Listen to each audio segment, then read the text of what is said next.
Hello and welcome to the Broken Brain. It's Monday. Short little mental health tip time. So here 'tis. Want to share this with everyone. But wait! Even before I share that, I want to make sure to mention this month's highlighted charity.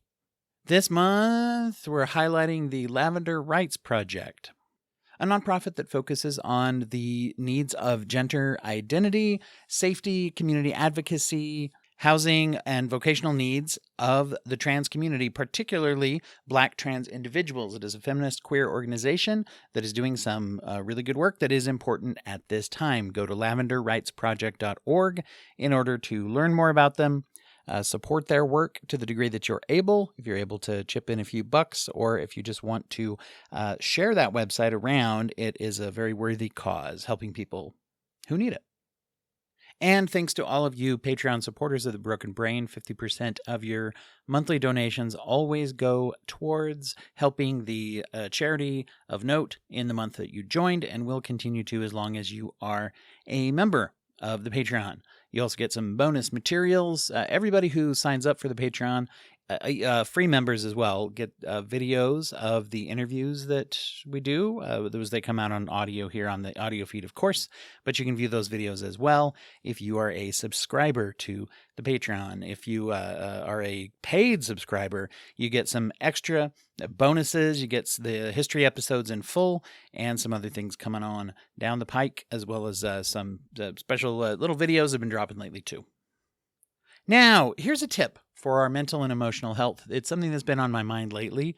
I think a lot of us are looking out at the world and feeling very concerned about a lot of the social and political stuff that is going on, especially as it is turning into actions and behaviors out there. I am one of those, like many of y'all, very, very concerned and very, very angry about what's been perpetrated against immigrants and also just against everybody, as we see a mass of untrained, ill-advised, and overly equipped — I was going to say ill-equipped almost, but I mean overly equipped and undertrained individuals who are hitting the streets under the guise of being federal agents. Many of them have obviously already been hired as federal agents working for ICE. But I think we all also have seen that there's a really, really shoddy screening process. And as much as everybody out there, you may have whatever interactions and experiences with law enforcement just by watching these videos of people out there on the street who have been rushed through without training. I think we can definitely see a difference, right? There are lots of things that just would not be done by someone who had the training. And there's enough problems in the law enforcement community and needs there that even with better training, and I will say just having that training is leads to better behavior, but we see a lot of this that is motivated by racial politics, by racial identity politics, and social politics on the right. So this mental health tip today goes out to those of us that are aligning more on the left, those of us who are liberal. We are very concerned. People get worried and get panicked. I think there are different ways that people are dealing with this. I will say that I hear people who say things like, well, I deleted all my social media and now I feel fine. Great. Sure. Do you have a way to replace information and news that come from it? Or people who say, I just don't watch the news and I feel fine. And if I will say, as always, it's all about harm reduction and risk management. Your mental health is very, very important. And I am a big fan of taking breaks from those kinds of things when they are overwhelming. However, I'm not as much of I'm not an advocate for not being an advocate. Let me put it this way. I think that information and action are the biggest forms of self-care when we are in a world that is overwhelming and we don't know what to do. So how do we figure out how to budget that exposure to information? I think we have to look at what are we doing to cope with it, right? When we are exposed to things. And sure, if we're doom scrolling all day, every day, then I think we're probably not doing the things that might be more helpful as much. We're not as likely to be feeling mentally healthy and emotionally healthy. However, if we just, section ourselves off and just don't pay any attention to what's going on, I'll be honest, we call that privilege. If you are able to completely wall off your life in such a way that you are not aware of the things that are going on that are hurting people, that means that you don't have to be. That means nobody's in your face or pulling you over, or maybe not as likely to, right? And so if that's the case, and I say this as a white, male, cisgendered, straight guy here in the United States, and I realize that if I exercise the option to not worry about something, it's because I'm in a group that is less likely to be targeted. And I think that acknowledging that privilege, we have a bad tradition of that, even amongst white liberals, of saying like, no, I'm one of the good ones, right? And yeah, try to be one of the good ones, sure, but let's not pretend for a minute that we have had the same skin in the game as other people. And I think that you can see that now with a lot of the outrage, which I am a part of, the outrage that is going towards the recent killings, the executions, if you will, of members of the community. It is unfortunate that some of those killings seem to rally people more than others. Let's put it that way. Y'all know what I mean. And I think it bears remembering, and to think about how scared and how angry were you before white people were murdered, right? And you can answer that question for yourself. I'm not trying to indict anybody, but I do think that we need to keep that in mind. If we have the ability to completely turn away, it also means we probably have some social capital and abilities that we can marshal towards helping if we so choose.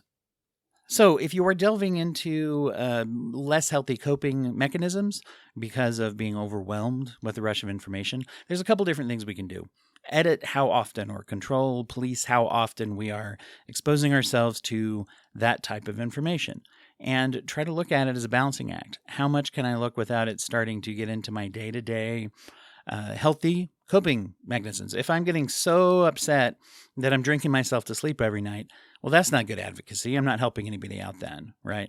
And so those self-destructive coping mechanisms that come in, if we're seeing that, then we need to probably moderate our exposure and or at the same time look at healthy coping mechanisms. That can be done through therapy. It can be done through working on things we already know that are healthy for us, or looking up healthy coping skills online. Okay. Another thing is to look at how are we introducing information into our lives? How are we looking at sources that are causing us to have some of those reactions, that are sources that are feeding us things that are giving us help and making us feel empowered and giving us ideas of what to do? Or are we looking at ones that don't? And I'm going to say that's somewhat subjective.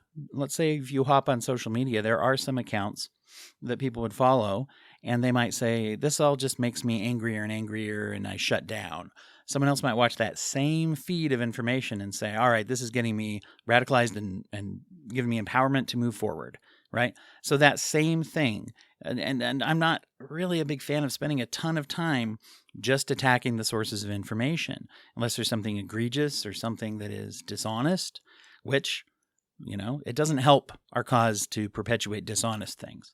There's enough bad things that are verified. Let's not get into the weeds fighting over things that are fake, obviously. So another thing without cutting out awareness is to look at where our awareness is coming from, and are there different sources that cause different reactions inside of us. The biggest motivation we want to chase after is the motivation to do something, and sometimes that means stepping away from the feed of information and starting to do some online searching. For one, I like to look for local charities to highlight on the podcast. That's where the Lavender Rights Project came from this month, obviously, and the focus on that. And trying to look for the helpers. As Mr. Rogers said, that famous quote where he said, when you're overwhelmed and scared, look for people who are helping. And in this case, look for people who are helping, and don't just look at them, but try to get involved and see who's helping in a way that I have the ability to do, or who's helping in a way that maybe I can't do right now, but I can share. Another way to do this is also looping in people in our lives and talking to them about it. Strategizing is a good thing. We oftentimes, it's very easy to just talk the gloom and doom with each other because it's scary out there and because we're all feeling overwhelmed. I think that we need to be cautious and say, are we also spending time strategizing hopeful things that we can try to do? And this is not an either or. If we get cut in absolute thinking, then we're gonna sink a lot of the time, right? If it's like it's got to be either hopeful or despair, it's got to be one or the other. It's like, well, now we have to find some things that are hopeful in small ways, because sometimes that's all we're going to find. We have to find some things that help us in our own circle, and then expanding out to the circle around us, our own support system, to the societal things we can do. I think that one thing we have to be careful of, people of my generation, Gen Xers out there, or maybe you older millennials, or any of us who have kids that are growing up to become adults right now, we got to be a little careful. I think that sometimes we are so open with information and we want our kids to be aware. We have to be careful that we don't make them scared, cynical, and shutting down. Okay. Now, does that mean we lie and hide things? Does that mean we have to put a positive spin on everything? Does that mean we have to pretend it's all okay? Obviously, I'm about to say no. I hope the tone gave that away. No, we don't have to do that. I think it's good to be honest. But I think having honest discussions also includes being honest about how do we move forward? How do we keep going? We get up and go to work. We're seeing a huge amount of young people nowadays who are scared to even go out into the job field or go to school. Or they do it anyway, but they don't think it's going to do any good, right? There's a lot of thinking. I heard a comedian a little while ago, a young guy that was just some clip that I saw, and he was doing stand-up and saying like, hey, I'm part of Gen Z, or maybe Gen Z too young for him. Either way, he was saying we got Gen Z going on right now, and it's interesting when I say what's going to come after that, the answer I seem to get is, what do you mean? What do you mean? Nothing's going to come after that. Now, that's a joke, right? Obviously. But I think it also shows a little bit, the fact that people can laugh at that shows a little bit where people's heads are at. And I think for those of us who have life experience, who are trying to find, it becomes more important to go back to what I said and find those good coping skills, find things that can be hopeful, trying to impart some hope to our kids, talk about, be honest with them and say, I'm scared also, and I don't always know what to do, but maybe we can do something. Let's look at it. Don't teach them to give up. Don't train them to only experience despair as the only part that we look at. Those of y'all that listen to me know I am not a fan of sugarcoating. I'm not a fan of just hanging up positive affirmations on the wall and just reading them and reciting them over and over again. But I am a fan of looking for healthy things that we can do. I am a fan of trying to include hope as well as the despair feelings and the despair prompting things that are out there. We have to know that they're out there. But we have to also know about what can I do? And if we can find something to do or something to think that helps us to redouble our efforts or is motivating at all, then those things can help. So those couple things to keep in mind: moderate what we're listening to, and also just shake it up and try to find other sources of information in addition to what we're listening to and see if we can find things there. Look for those helpers and helper organizations, and then do something about that as well to become part of or inspired by or share those things with other people. We're all online anyway. It doesn't take us very long to share things with people and say, other than just starting a debate online, which, hey, if you have a social circle that you feel you can make a difference in that way, more power to you. But also sharing things like, hey, I think this is a good thing. Why don't we work on that? And then getting together and talking about things and strategizing to find hope and strategizing to find things that we feel good about that can help our communities. Talk to each other. One last thing, let me just say this too. Watch over each other. Look at your neighbors. This is a great time for us to try to start to get to know those who are around us, to know if they are in fact safe. And I think we can sort of suss out people around us who seem to be more open to that and who seem to be not. But right now, with things being so dangerous, if somebody disappears, who notices and how fast do they notice? Setting up like a phone tree, or if we know friends or extended family or just people in our circle who are worried about some of their loved ones who are perhaps undocumented or in an ethnic group that's likely to be targeted.